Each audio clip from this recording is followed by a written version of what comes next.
Thanks, guys. Let's just dive right in. A lot of my background really lends to having lived, a long life in IT and development, sysadmin and networking and SOC life. So now, fast forward to today, in terms of more sophisticated attacks against target entities, and one of which is the supply chain vehicle, right? And so what we're going to talk about today is an approach that leverages a risk-centric approach for building a threat model against, you name it. If you're part of an organization, you really have a flagship application, if you have a line of business, and you want to be able to understand what are the supply chain dependencies that you have that you maybe haven't factored into your threat model, this is what we're talking about today, is to build an offensive threat model that thinks more criminalistically, if you will, against your own application, your own environment, your own business.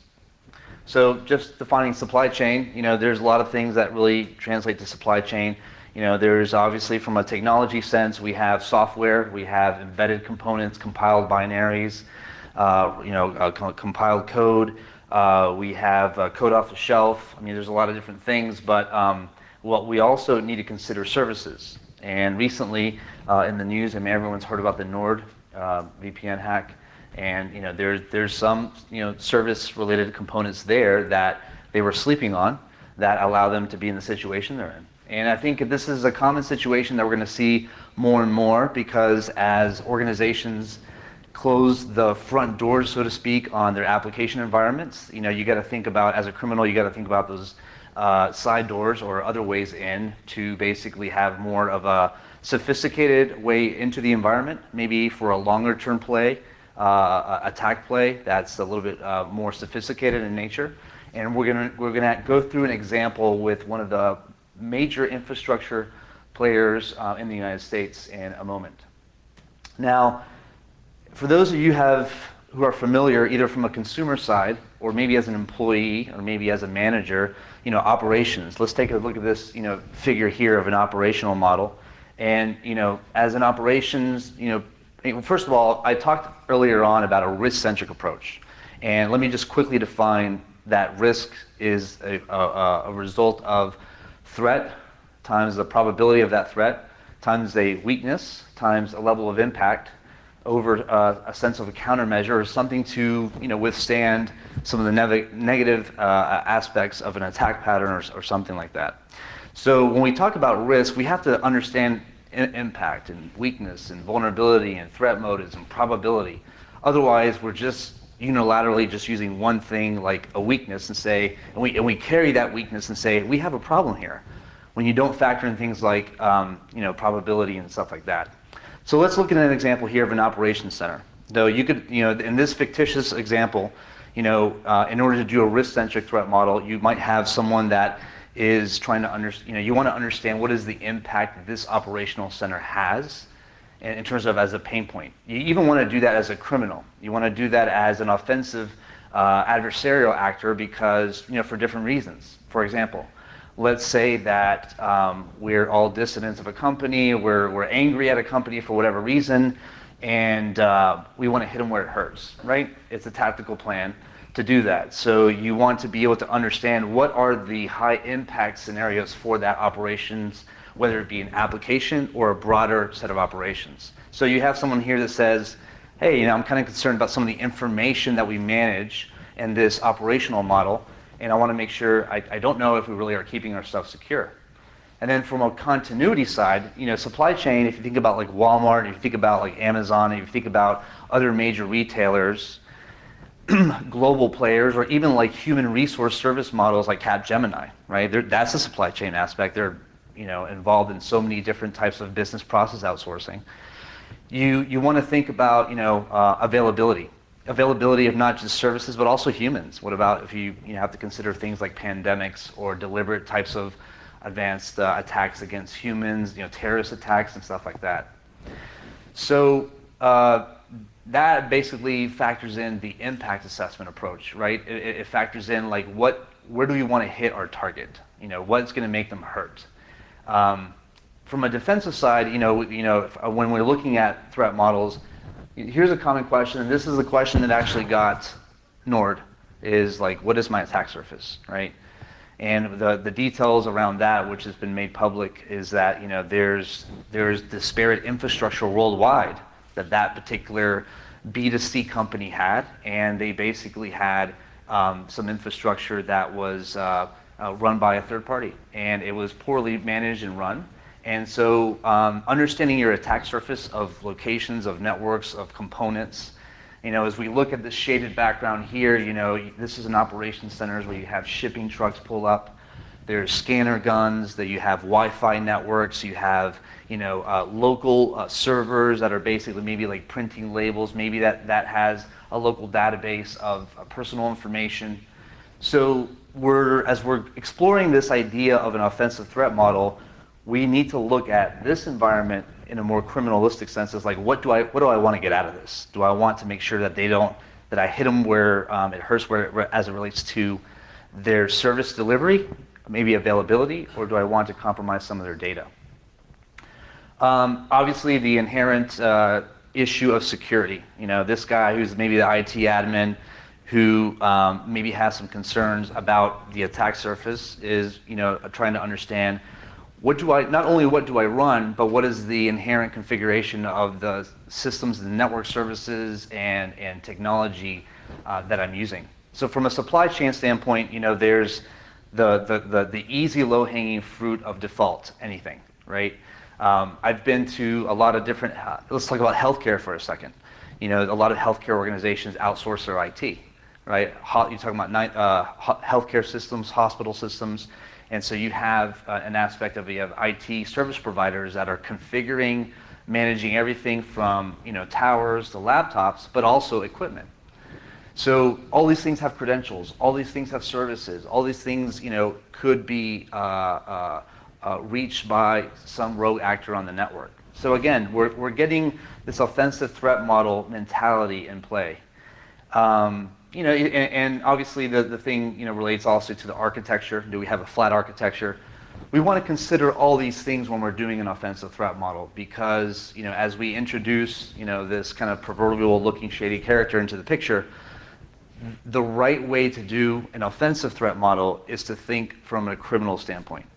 And the reason I say that's the right way of doing it is because if you don't ask yourself the question, what am I protecting and who is likely to get in, then your threat model could just be a kind of a conversation that encompasses threats that don't have the threat evidence to support it in the industry that you're in, and the type of information that you manage, the type of vertical market that you're in, and other factors. So there's the good thing about threat modeling is that it can envelope a lot of these other activities that we normally do as security professionals: application pen testing, validating third-party applications before they're introduced into a network, vulnerability scans, etc. But the idea with what we're talking about today is to really push this notion of thinking. There's a lot of different threats to consider. What are the ones that have threat motives that are supported by research? And also let's understand what is the likelihood of these threats happening to your organization. Because otherwise, from experience, this is what we commonly see, is that you see that a lot of fear mongering, right? I don't know, maybe you guys have seen that security professional that anything there's a new vulnerability, a new zero day that comes out, they're like, this is what we have to do, and they're basically inside an organization of like a Fortune 1000, and they're saying we got to do this. We have this technology in place, and we got to patch it now. And they lose sight of this, and they lose sight of the motives. They lose sight of the probabilistic analysis because they don't understand the attack vector. They don't understand their criminal intent. They don't understand what is the overall threat motive that really propels a sophisticated threat actor to really want to compromise an application or a business. Speaking of impact, oftentimes in security over the past, 15, 20 years, I've been doing IT and IS. Security professionals, we don't really have a good background in really determining impact, right? Our way of determining impact is if the POC of our exploit works. If we basically got a shell, or we basically were able to pull back data from a relational database over the web through SQL injection or something like that, then that's enough right there, and we stop there. But what we don't know oftentimes is the value of that information, the value of uptime. And so we have to think from a risk-centric approach, if you're employing this technique, these types of considerations, right? Because I've literally seen security professionals go up to a leader and say, hey, if we don't do this, you're going to get, this cluster of web servers are going to get compromised. And then, a business person or a product person might say, well, why do I care?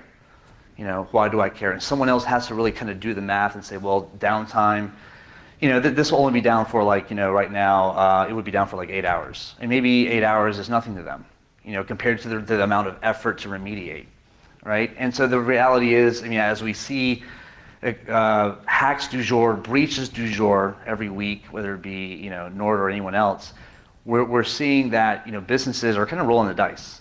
They're rolling the dice on security, they're rolling the dice on privacy. But we have to understand when we're doing a risk-centric threat model, what is the ultimate impact, right? And so let's take a look at a key step in building a threat model. And I like to ask the question, that the name threat model has that keyword name threat, right? And so I like to always ask a threat modeler or someone like a security champion that's doing threat modeling, what is your list of threats? And for me, I always kind of get surprised about how they don't consider what their application does in the broader context of the business to the broader context of the market that they're in. And so it's important to build a threat library that coincides with those things. What information are you managing? What is your deployment model? Who are your supply chain vendors that are supporting your infrastructure? Do you have people, processes, and technology that are third or fourth or fifth parties that are involved? Do you know what they do? Do you know what access do they have? The issue with going back to Nord was a remote access issue, poor credentialing from a very small IT shop in Northern Europe. And there wasn't any sort of vetting because as security professionals, we look at the bigger attack surface of things, but we don't think about the supply chain factor, which is now an evolving topic in our industry. Along with a threat library that you can come up with through research and through also kind of pulling some key figures within that maybe support the application. Developers actually have a really good understanding about how they would actually attack their own application, because they deal with the information their application is managing. It's good to just simply say, what would you do with this, with what this application does? Or if you wanted to bring it down, or if you wanted to steal information, how would you go about doing it? So it's important to correlate a threat library, which is really easy to do. It's kind of like a brainstorming exercise with threat motives. And we'll see why in a second. That second has arrived. We are going to look in the next couple of slides on threat sources and threat intel, and the one thing that's missing here is threat data. Now, threat intel I characterize as information that you get from experts that are doing threat or risk analysis at a global level for different types of industries. In this case, we see the World Economic Forum really release this analysis on macro geopolitical risk issues. Now, supply chain attacks are a little bit more sophisticated than your, very kind of sniper-related attacks that are looking for fun and profit on information compromise, IP theft, and stuff like that. You may still do a supply chain attack for those types of goals. Absolutely. You may want to basically, insert a component of something malicious in a broader application or a broader appliance or product. For the purposes of IP theft, absolutely. But when we're looking at this here, and I apologize for the faintness of the graph, is look at the purple, the orange, and the blue. In simple terms, the purple really relates to more technological types of risks that have been, assessed and evaluated as top risks for organizations from the World Economic Forum.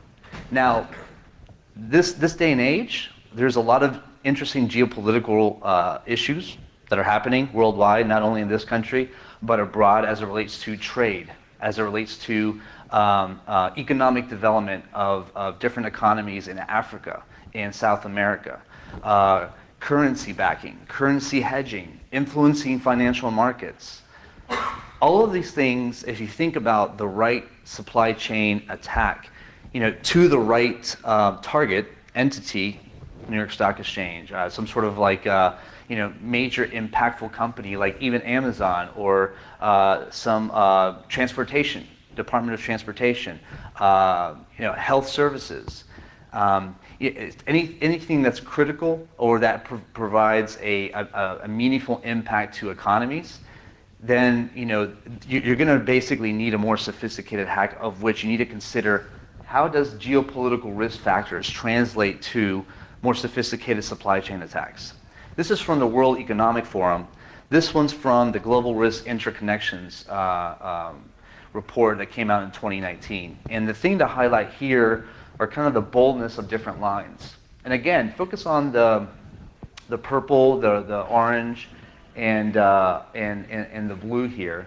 And what's interesting is, some obvious things, cyber attacks as it relates to an increase in concern to critical infrastructure, which is really topical to, supply chains. With the example we're going to look at, which I'm going to basically talk on the U.S. Postal Service. So some of the lines connecting the relationships of these diamonds here. Let's take a look at profound social instability. You look at cyber attacks, and it's connected to some of these other diamonds with different degrees of density of the line. But for supply chain attacks, especially let's go back to the operational center. Let's say I'm a mastermind for a hacker syndicate employed by a nation state, then I want to be able to establish repudiation. I think I had it in the prior slide. And you want to get a lot of foot soldiers. If there is a profound social instability in a region, in a country, in a region within a country, maybe within an industry that allows for recruitment, that allows for collusion, that allows for propagation of or intelligence gathering, OSINT from within. All these things help to the criminal in an offensive threat model to basically understand information that they need in order to introduce their supply chain attack. The reason we're talking about all these different reports, here's another report. This is really interesting, looking at the past 10 years. You look at 2009 to 2019. What's really interesting with this, and I know you can't see it in the back there, but these are kind of the top 5 global risks in terms of likelihood. And if you look at here, 2007 there was a pretty bad economic recession globally, and it was equally, or it was pretty bad in the United States as well. So you see a lot of things that are financially related: fiscal crisis, asset price collapse 1 and 2 in 2009, 2010. As the years goes by, you look at the green, right? We're almost at 2020. The environment is a big topic, right? Fires and kind of unpredictable weather, which affects distribution, which affects shipping, which affects, transportation, you name it, manufacturing, farming, the list goes on. All of these things, by the way, affects economics. So from a kind of more roping in geopolitical risk factors to, how that can create, how that can be manipulated by a nation state with the right actors through supply chain is very feasible. You see cyber purple pop up here, 2018, 2014, 2012, it starts to basically make the top 5.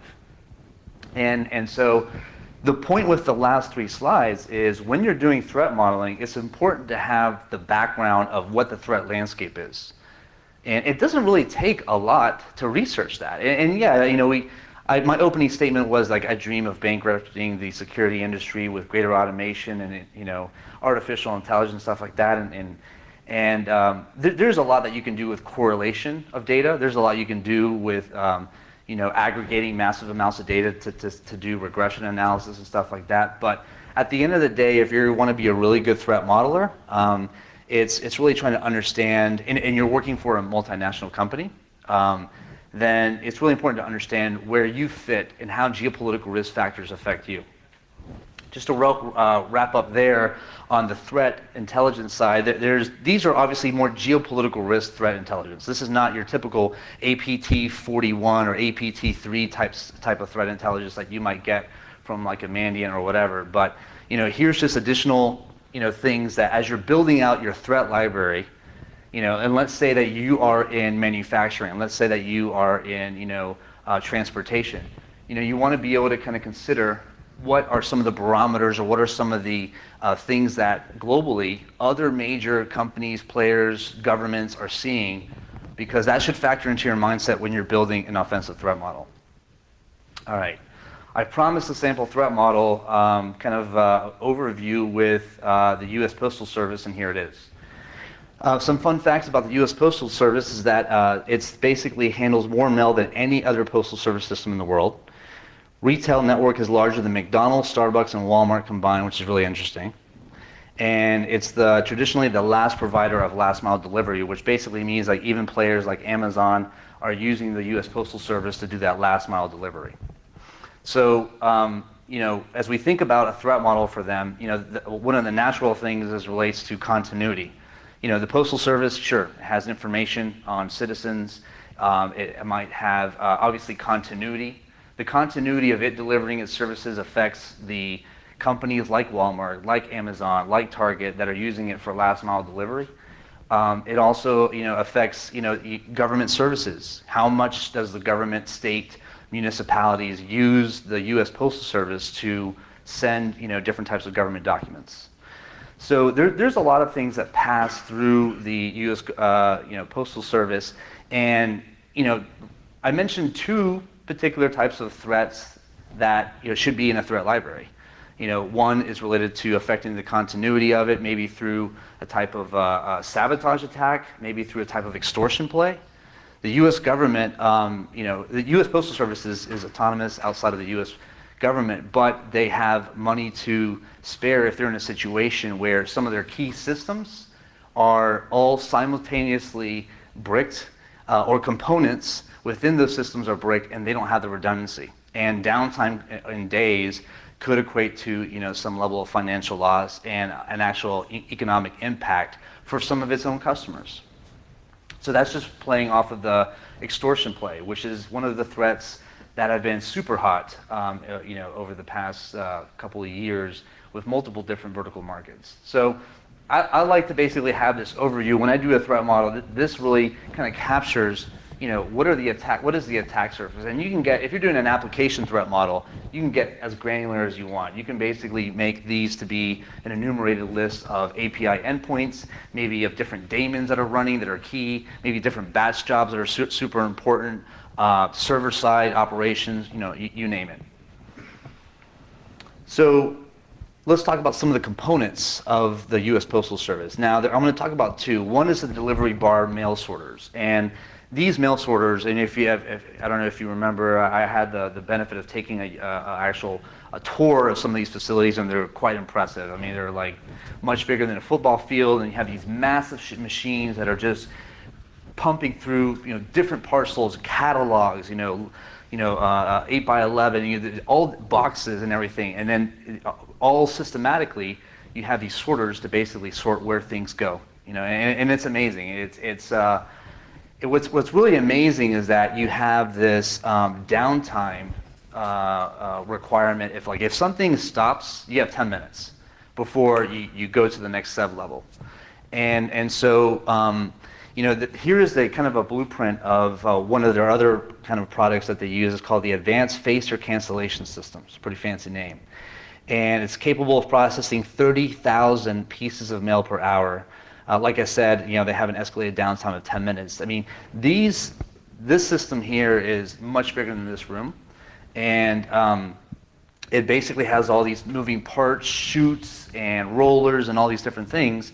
And they have these PLM boards that basically, there's embedded programming into these boards, and that's where the supply chain consideration can come in, obviously, right?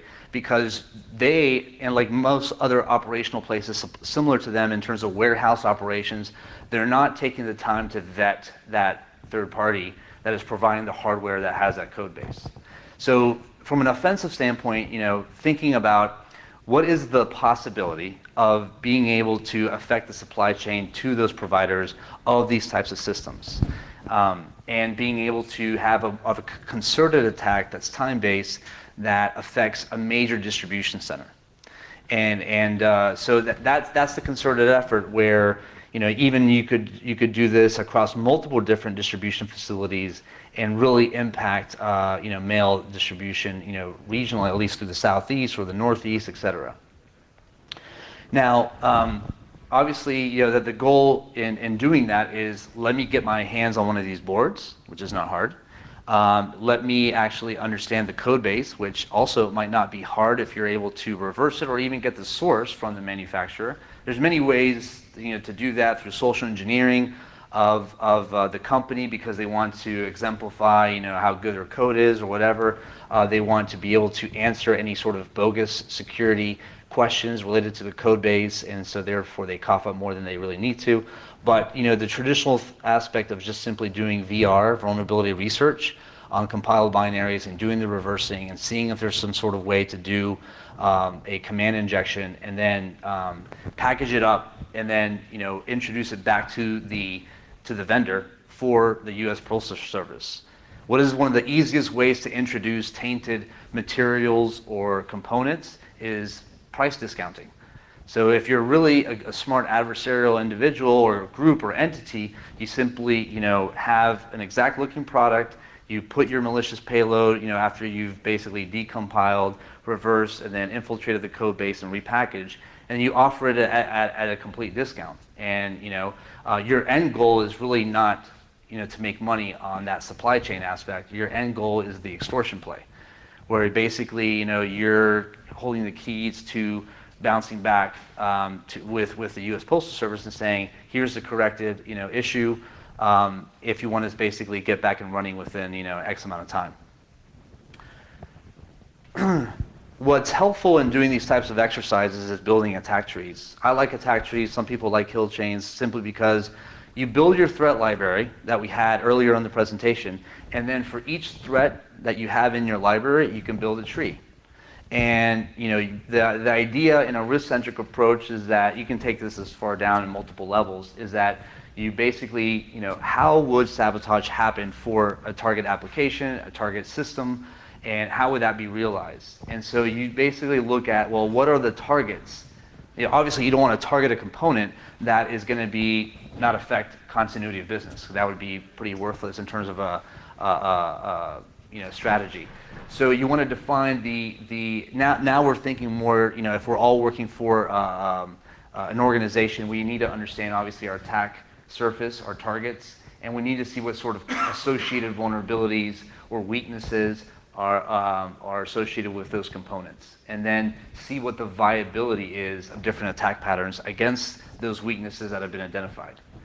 And so what this does, what the threat model does, is it basically embellishes activities that already happen in most places. Right here, this is your pen testing, and the attack modeling, the attack vector viability analysis, just fancy talk for exploitation testing, right? Pen testing. And so this sees if something is viable. It builds off of obviously the vulnerabilities that were detected to see if those vulnerabilities that were found, that were qualified, were actually can actually be successfully exploited. The good thing about this tree is that these attacks are supposed to support the goal of the sabotage, which is the threat that's in your threat library. And this is really rational for sharing with different people in operations and IT operations that are basically responsible for applications and systems, because it provides a very logical kind of domino effect. So the impact is very clear, and the path of concern is also very clear. So from a kind of adversarial viewpoint here, we want to think about what is our objective from a criminal sense. Do we want to steal data? Do we want to do intellectual property theft? And then we basically, we pick our targets. Here's a Pitney Bowes product that is also very embedded in many warehouse components. There's Honeywell, which has multiple different types of products that it has for modern day warehouse operations, with multiple different types of interfaces, from the handsets that are, communicating over Bluetooth or NFC to other systems. So the understanding the target selection as a, the offensive, individual is really important as we're going through this exercise. Understand who are the manufacturers that are in play that you want to hit. So a lot of intel, this is actually a lot easier than it seems, even from a purely black box perspective, because oftentimes as a cyber criminal, or even as just a kind of a black hat doing an engagement, a lot of the suppliers are actually pretty chatty about who they're in bed with, And so all these different people that are quoted here are pretty easy to, this one's actually with the municipality right here, or a school system. Here's the Department of Revenue for the state of Mississippi.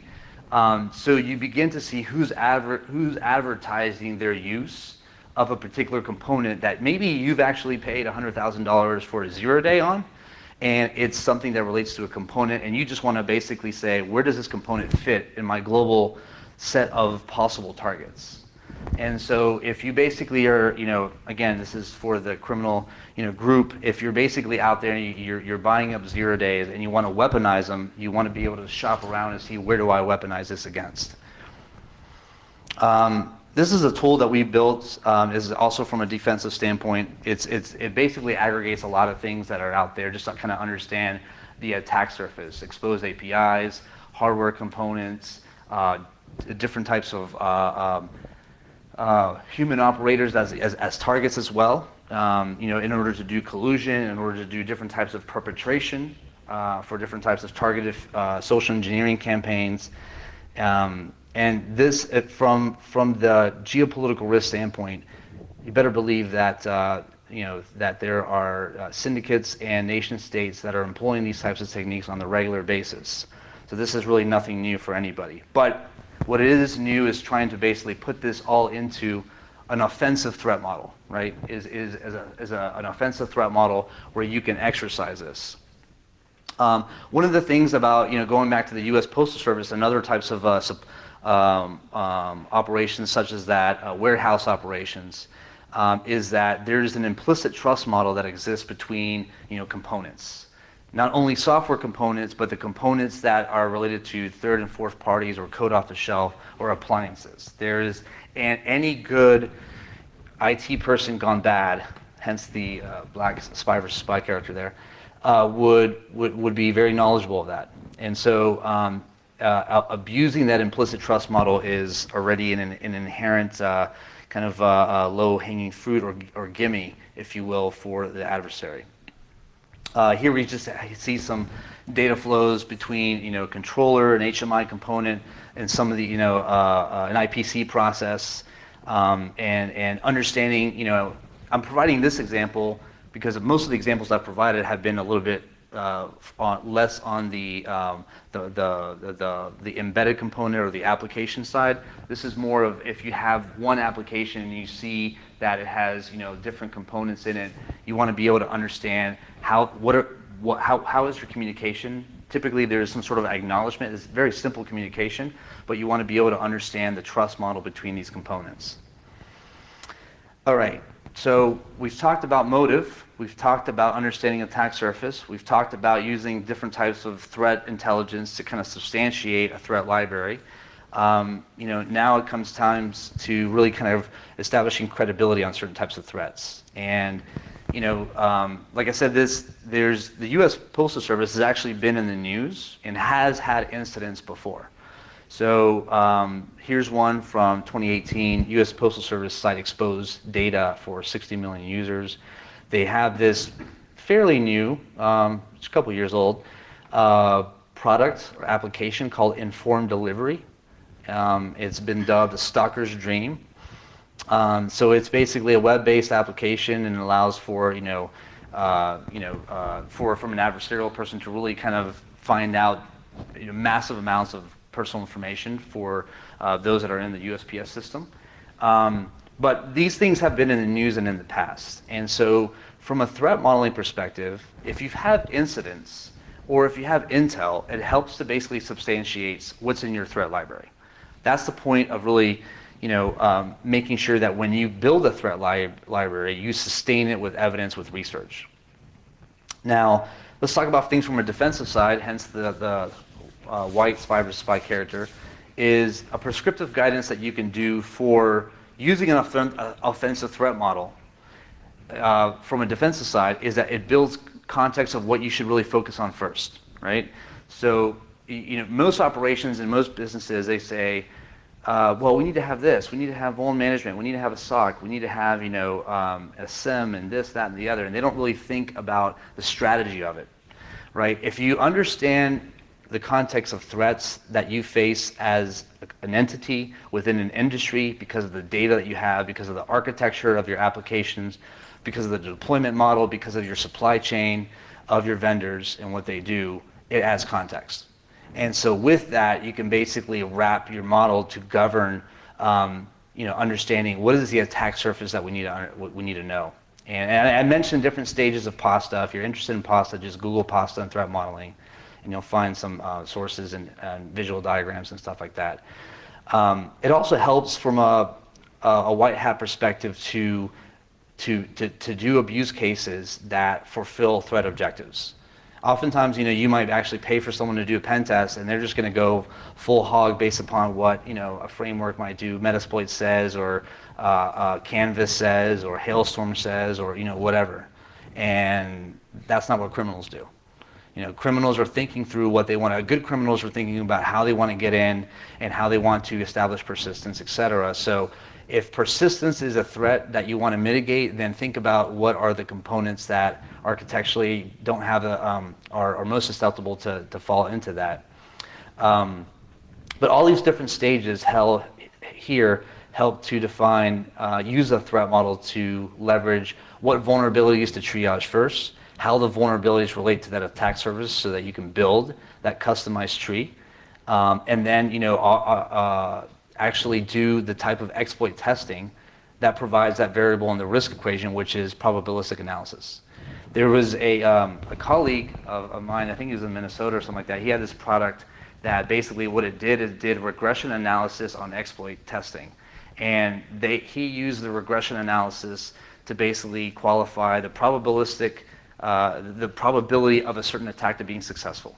And he sold the product for, I don't know, to who, Richard Searson, I think is his last name, but I worked with him on a DHS project actually.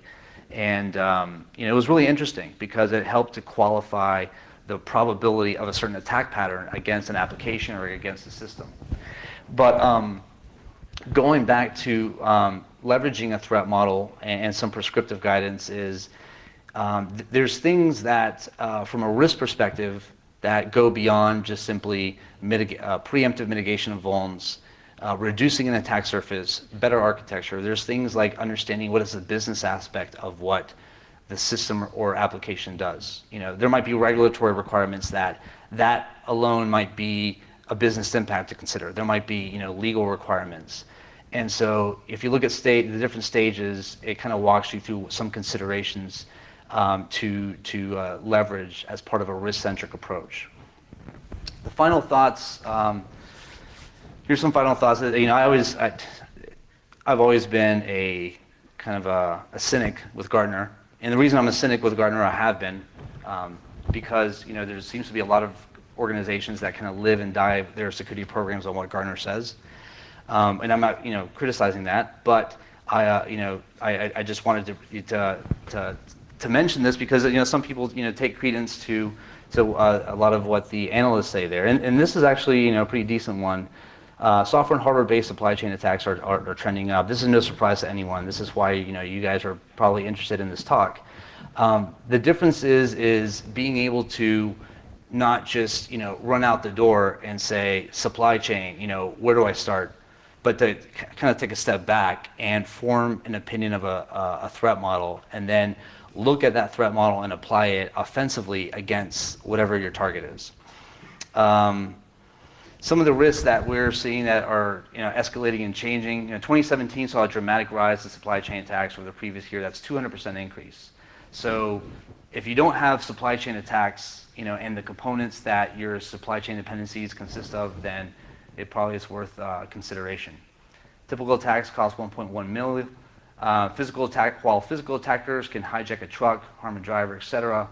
There are attacks that might siphon on much more than money when they are discovered. The example I use there is that we see a lot of different cases in the forensic analysis that we do where it's IP theft. So startup in New York and even here in Austin or in Silicon Valley, there's nation states that their business plan literally is on IP compromise for the purposes of getting that sort of a competitive advantage, getting that same company to be basically launched from that particular country for economic development.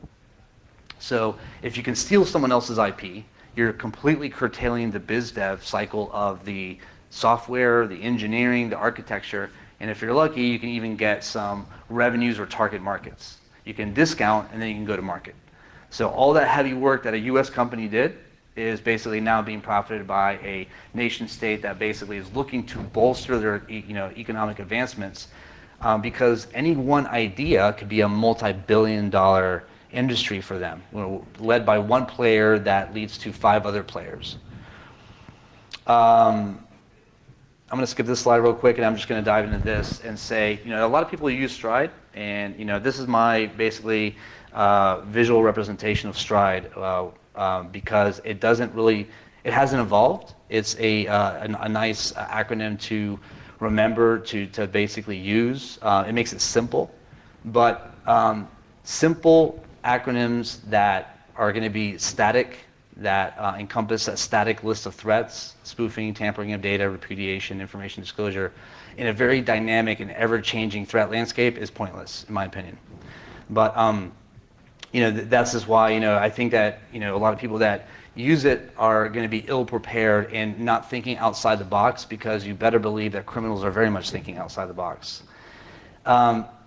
This doesn't show well on a big screen, but there's basically this process for attack simulation and threat analysis was invented in 2015, and me and Marco Morana, who's an Italian native-born guy who was an SVP at Citigroup in London, we wanted to basically come up with a process that looked at things offensively from an offensive point of view, whether it be an application or an entity, and tried to basically use threat-based evidence that we see in the industry to be able to come up with defined threats, associated attacks that would realize those threats in a very linear methodology. And that's what basically the process for attack simulation and threat analysis is.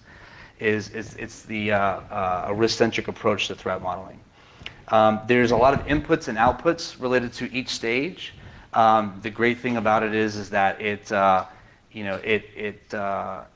been covered by Carnegie Mellon, the U.S. CERT, various universities worldwide. HP has referenced it. There's a lot of tools that reference it as well. And so the main premise around it is that in security, there is a lot to cover. And there's probably a high chance that you're not going to cover all the angles. So focus on the things that are going to be of highest impact. And then it doesn't mean that you basically ignore the other things that are going to be less impactful, but it allows for you to focus. It allows for you to focus your activities in vuln management, in architecture, in exploitation, in vulnerability research to things that support a threat objective. The last thing I'll mention here is beyond just simply recommending risk-based approach is look into other different frameworks. Like I really like the Sticks framework a lot. I know it hasn't been, there's about 50 or so companies that have their taxi servers and are really using Sticks a lot. One of the things that we're doing is that we're actually trying to be the leader in one of the domains. Sticks has 12 domains, and one of the domains that doesn't get a lot of showtime is the campaign domain. Now there's APT campaigns that Mandiant puts out, but some of the things that I mentioned from the Global Economic Forum, that as it relates to, like what is to say that in 5-10 years we're not going to have a power play on water, right, as a natural resource? What about climate or environmental hacking for the purposes of creating environmental threats against an adversarial country? Because those sort of things, as we're seeing in California, cost a lot of time and money and livelihood and a lot of different things that really consumes a lot of resources for local and domestic resources within a country. So things are going to get pretty advanced really quick, and so in order to get information quickly, Sticks provides a really good schema and set of criteria. It's well thought out. It's interlinking domains where you can look at indicators of compromise and how that is associated with vulnerabilities and how that's associated with different campaigns. It needs evolution, but it's something that we're actively using and working with other players that have already instantiated their own taxi services. You can, there's this service called Hail a Taxi. If you haven't heard of it, how many have heard of Hail a Taxi? There's, it's basically kind of a free threat exchange place. Obviously, places like FS-ISAC, they're reported to have abide by the latest Sticks protocol. The unfortunate thing with Sticks is that it used to be supported and really managed by MITRE a lot, but then it got forked over to Oasis. But there's still a global community and push to leveraging that. And I've talked to people like Richard Struess, who's kind of been the director in DHS over TAC. And I've talked to some of the people that work at MITRE, Bob Christie and Bob Martin, to be able to see in the past how can we basically encompass some of the things that that a lot of us use today, like vulnerabilities, and map it to some of the domains in Sticks.